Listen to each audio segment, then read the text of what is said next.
Hi everybody, this is Barbara Lester. I'm a licensed clinical social worker and I work with children and adolescents on the autism spectrum. And I'm doing another video about preventing tantrums. There was another one that I did about working on a calm down plan. And this one is about working on ways to help your child learn to express their feelings. So this is, if you remember a third video I've done, it was on the concept of replacement behaviors. And so this is along those lines where we want a child who maybe would ordinarily tantrum under certain circumstances to have a replacement behavior that they can use for that. And in this case, we're going to be talking about how to express your feelings appropriately. One of the ways that I like to do that is for the child to have pictures of different feeling faces, especially happy, sad, angry, scared, along with some kind of scale that indicates the strength of the emotion. So it might be the numbers from 1 to 5 or 1 to 10, and they can talk about, well, I'm feeling angry and my anger is a level 2.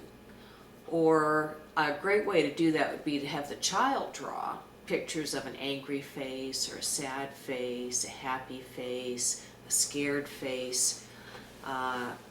Or another fun way to do it might be to take pictures of the child or take pictures of someone else in the family making those faces, or get pictures out of magazines that show those faces. And it could turn it that way into a fun project for the child to then come up with a poster that they would have of these different feeling faces.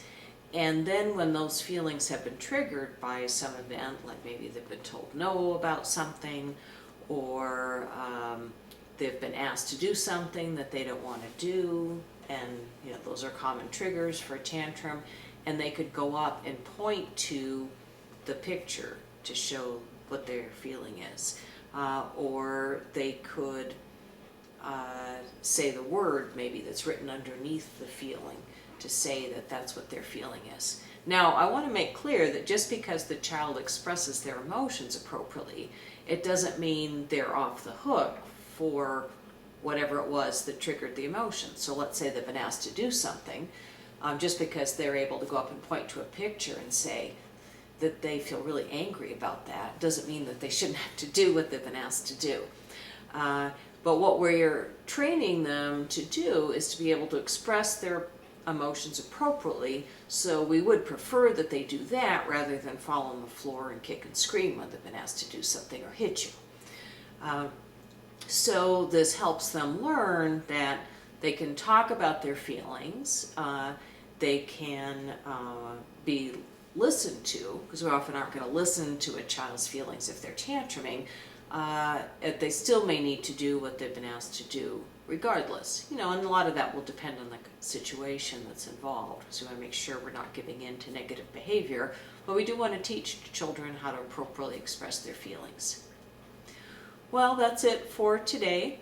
I appreciate your coming by and listening, and if you have any questions that you'd like to see addressed in future videos, please leave a comment and subscribe to my channel if you're interested in getting future treatment tips.